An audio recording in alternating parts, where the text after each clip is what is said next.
So if you were friends with a paedophile, you don't think that your status would be improved by not being friends with them anymore?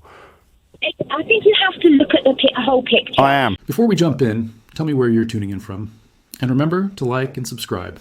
Your support helps the channel grow and keeps these stories coming. All right, so with everything happening recently around Prince Andrew, the headlines, the scrutiny, the renewed public anger, it felt like the perfect moment to go back and revisit one of the most jaw-dropping segments James O'Brien ever hosted. 3 callers, 3 completely different voices, but all united by one thing: a level of royal loyalty so intense that it bends logic, morality, and common sense until they snap.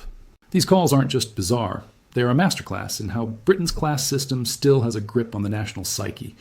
You'll hear people defending titles as if they're sacred objects, prioritizing royal etiquette over the well-being of victims, and twisting themselves into rhetorical pretzels just to shield a man whose public reputation collapsed years ago. And that's what makes this clip so important. It exposes in real time how deeply some people have been conditioned to place deference above accountability, how the illusion of royal prestige can override even the most basic sense of right and wrong. So let's dive into it. Hit that like button, subscribe if you haven't already, and ring the notification bell so you never miss a breakdown. Now let's watch this together, and afterwards I'll give you my thoughts on what this says about modern Britain. The other thing I'd like to bring up, if I may, Yes. is the way you are now referring to Andrew Windsor. Yes, is that incorrect? That is absolutely incorrect. What should it be? Whatever you think about him, his correct title is His Royal Highness Prince Andrew. The paedophile's friend. And it's the same with Meghan. Everybody seems to refer to her as Meghan. She's not Meghan. She's now the Duchess of Sussex. Well, she's whoever she wants to be. No, she's not. Yes, That's she her is. title. Okay, can I say His Royal Highness Prince Andrew, the paedophile's friend? How many friends have you got that may have done silly things or bad things? I think you'll have some. I certainly have some. None that have been jailed for it, Muffy. How many have you got? None that have been jailed, but I've had a number that have done silly things. You think that raping teenage girls gets filed under silly things?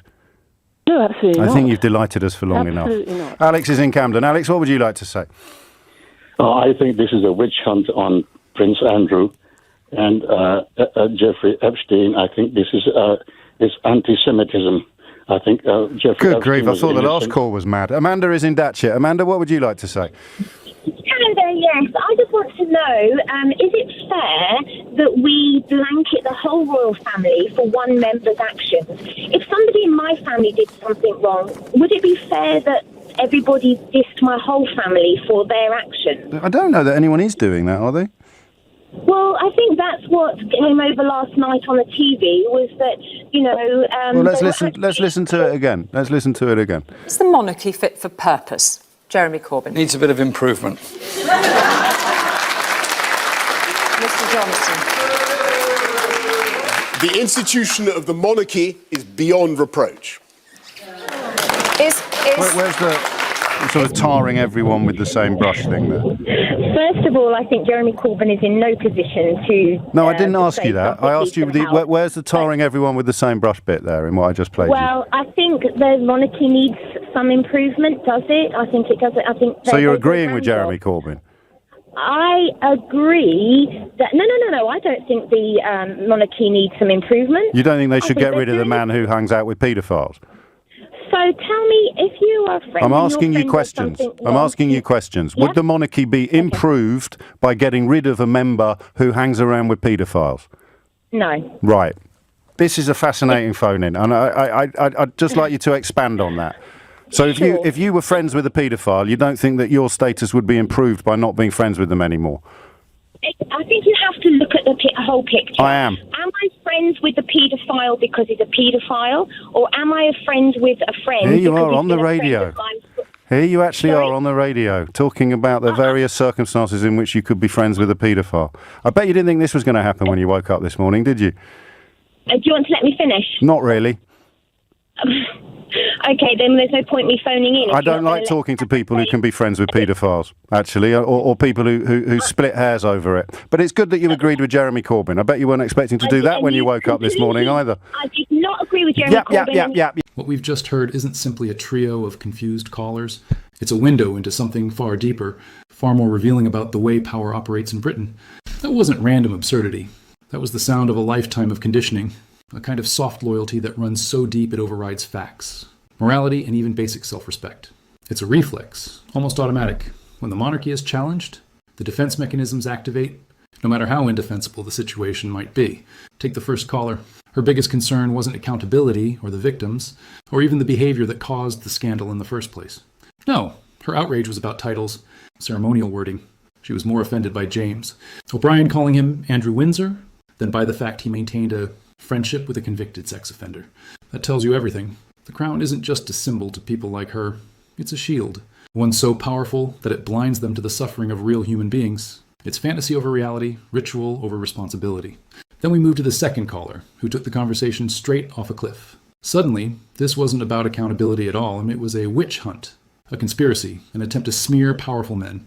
And then, in one of the most derailed pivots you'll ever hear, he tried to frame the entire backlash against Epstein as some sort of anti-Semitic attack. That's not analysis. That's desperation.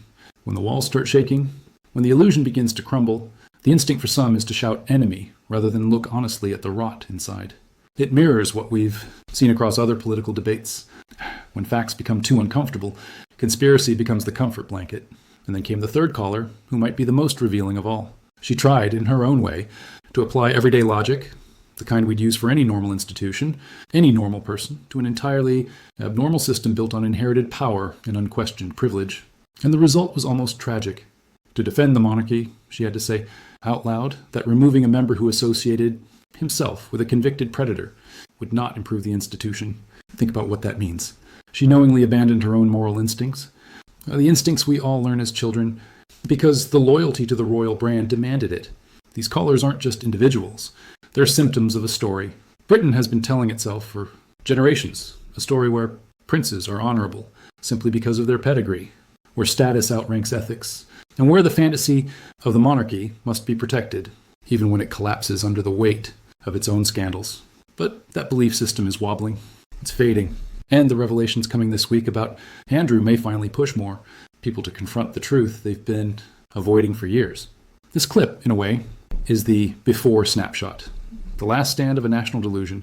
And what comes next, as facts continue to surface, might finally force a reckoning. So what do you think? Are we watching the spell finally break? Will these new revelations wake up the people who still cling to the fairy tale? Let me know your thoughts in the comments below. And if you enjoyed this breakdown, hit the like and subscribe button for more. And don't forget to turn on the notification bell so you never miss a video.